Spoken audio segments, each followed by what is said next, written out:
जो अयोध्या में कनक भवन है वो टीकमगढ़ के राजा ने बनवाया। जब उस मंदिर की देखरेख व्यवस्था टीकमगढ़ महाराज को प्राप्त हुई, वो कनक भवन में दो मूर्तियां हैं। एक मूर्ति जिनके हम लोग दर्शन करते, दूसरी मूर्ति है चल मूर्ति, जो यात्रा के लिए रथ पर बैठाई जाती है तो चल मूर्ति कहलाती। तो उसके लिए घोड़े का रथ बनाते हैं। तो राजा ने एक घोड़ी भेजी, वो वहां गई। धीरे धीरे कनक भवन सरकार से उसका नेह जुड़ गया। और अयोध्या में रहते हुए युगल सरकार की श्री सीताराम जी की मंदिर में सेवा करती तो सीढ़ियों के पास ही खड़ी रही और राम जी की तरफ देखती रही। संतों ने उसका नाम श्यामा घोड़ी रख दिया। धीरे धीरे समय बीता, घोड़ों का जल्दी बुढ़ापा आ जाता है, उसका बुढ़ापा आ गया। तो मैनेजर ने विचार किया, अब ये बूढ़ी हो गई है, दूसरी घोड़ा को मंगवाना है। एक काम करें, इसको भेज देते हैं और राजा को पत्र लिखेंगे, वहां से वो दूसरी भेज देंगे। फैजाबाद रेलवे स्टेशन पर मैनेजर ने जाकर रेल मास्टर से बात किया, हमको घोड़ी झांसी तक भेजना है, झांसी के बाद में राजा किसी को भेज करके टीकमगढ़ बुलवा लेंगे, तो क्या उपाय होगा? स्टेशन मास्टर ने कहा कि हाँ, एक उपाय, हम अलग से डिब्बा लगा देंगे, उस डिब्बे में तुम भर देना और कुछ पैसे इतने इतने लगेंगे, जमा कर। उसका किराया पहले ही जमा कर दिया। घोड़ी को भेजने की तारीख निश्चित हो गई। मैनेजर साहब कनक भवन वापस लौट आए।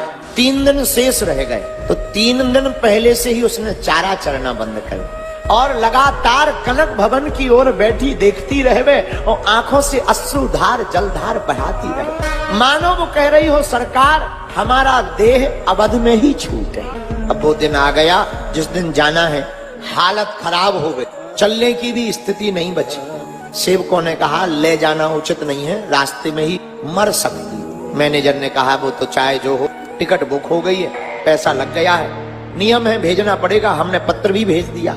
गले में रस्सा बांधा, जबरदस्ती खचोर खचोर ले जाने लगे। खचोरने लगे तो वो बार बार मुड़कर कनक भवन की तरफ देखने लगे, मानो वो सोच रही हो कि अब लौट करके ये गलियां दोबारा प्राप्त नहीं हो।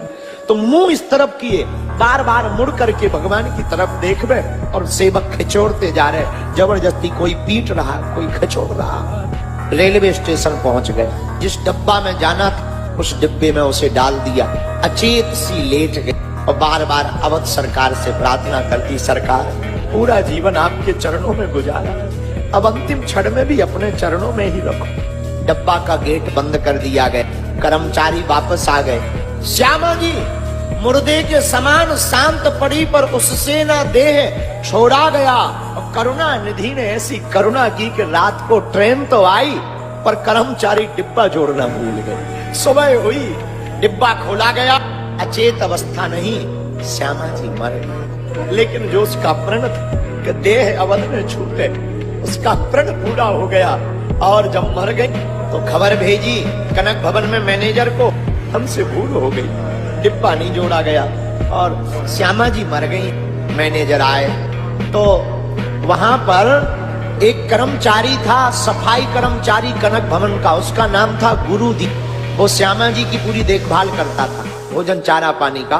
तो गुरुदीन ने जैसे ही दशा को देखा तो रो पड़ा। तो गुरुदीन ने श्यामा जी के कान में जाकर के कहा, श्यामा जी उठ बैठिए, अब क्यों पड़ी उदास, राम कृपा से तुम्हें फिर से मिला अवध में वास।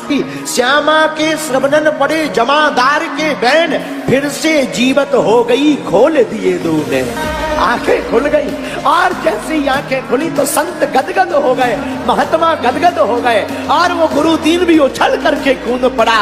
और जैसे ही श्यामा जी ने आंखें खोली और देखा, वही कनक भवन की गलियां, वही अयोध्या, वही सरयू का किनारा, वही श्री अवध किशोर सरकार के दर्शन। दौड़ती उछलती कूदती कनक भवन की देहरी पर जाकर के अपने मस्तक को श्यामा जी ने रख दिया।